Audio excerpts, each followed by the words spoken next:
வணக்கம் நண்பர்களே, நான் உங்கள் பிளாக் பேசுகிறேன். நம்ம சேனலில் இன்றைக்கி நம்ம பார்க்க போகிற வீடியோ என்னென்னா, அன்பு, காதல், பாசம் இந்த மூணுக்குள்ள வித்தியாசத்தை பற்றி பார்க்க போகிறோம்.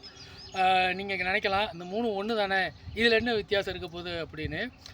இங்கிலீஷில் வந்து லவ்வுங்கிற ஒரு வேர்ட்லேயே இந்த மூணு முடிஞ்சிடும். பட் வந்து அன்புங்கிறது வேறு, காதலுங்கிறது வேறு, பாசங்கிறது வேறு. ஓகேவா? இப்போ வந்து நம்ம அன்பு பற்றி பார்க்க போகிறோம். அன்பு அப்படிங்கிறது என்னென்னா, அன்பு வந்து நிரந்தரமானது, அன்பு வந்து நிலையானது, அன்பு வந்து சமமானது. இப்போ ஒரு நாய்க்குட்டிகிட்ட நம்ம காட்டுற அன்பும் சக மனுஷங்கிட்ட காட்டுற அன்பும் ஈக்குவலாக இருக்கும். அதான் அன்புங்கிறது வந்து பாரபட்சம் காட்டாது, பாகுபாடற்றது. இதை உங்களுக்கு புரியுற மாதிரி ஒரு எடுத்துக்காட்டில் சொல்லணும்னா, உங்கள் கூட வேலை செய்கிறவங்க, உங்கள் வீட்டு வேலைக்காரங்க, அதுக்கப்புறம் உங்களோட உறவினர்கள், இவங்க எல்லாரோடையும் நீங்கள் வைக்கிற அன்பு தான் நான் சமமான அன்புன்னு நான் சொல்கிறேன். எப்படி உங்களுக்கு புரிய வைக்கிற மாதிரி சொல்லணும்னா, உங்கள் வீட்டில் வளர்கிற ஒரு நாய்க்குட்டிகிட்ட காட்டுற ஒரு அன்பையும், உங்கள் கூட வேலை செய்கிறவங்ககிட்ட காட்டுற அன்பையும், உங்கள் மேலே நீங்கள் எப்படி அன்பாக இருக்கிறீங்களோ அந்த அன்பின் வெளிப்பாடு தான் அன்புங்கிறது.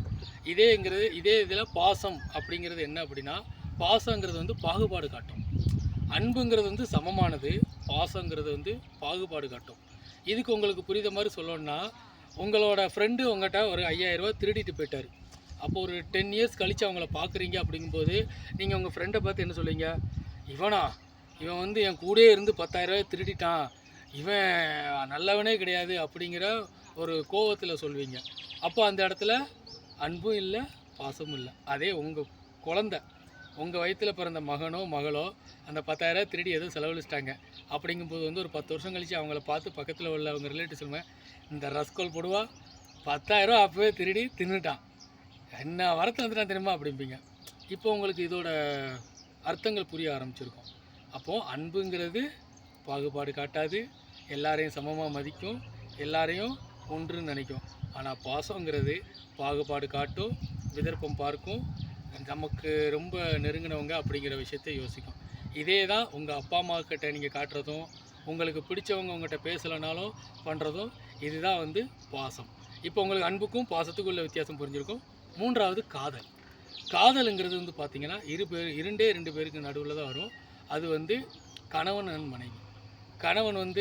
உங்கள் கணவன் வந்து உங்கள் மனைவி வேறு யார்கிட்டையும் பேசுனா நீங்கள் ஒத்துக்கிடுவீங்களா? அதே உங்கள் மனைவி இருக்கிறாங்க, அவங்க வந்து கணவன் நீங்கள் வேறு யார்கிட்டையும் பேசுனா ஒத்துக்கிடுவாங்களா? ஏன்னா இந்த உயிர் அவங்களுக்கானது, இந்த உயிர் வந்து அவங்களுக்கானது மட்டும்தான், எனக்கானது மட்டும்தான், என்னை தவிர வேறு யார்கிட்டையும் அவங்க வந்து அன்பாக இருக்கக்கூடாது, அவங்க வந்து பேசக்கூடாது அப்படிங்கிற நினைக்கிறது தான் காதல். காதல் வந்து யாரு கூடயும் பங்கு போட விரும்பாது. ஓகேவா? புரியுதா உங்களுக்கு நண்பர்களே? இப்போது உங்களுக்கு புரிஞ்சிருக்கும் அன்பு, பாசம், காதல் இதற்கான வேறுபாடு என்னென்னு. அடுத்தடுத்த வீடியோக்களில் நம்ம இன்னும் நிறையா விஷயங்களை நம்ம பார்க்கலாம். அது வரைக்கும் உங்களிடம் விடைபெறுவது நான் உங்கள் பிளாக். நன்றி, வணக்கம்.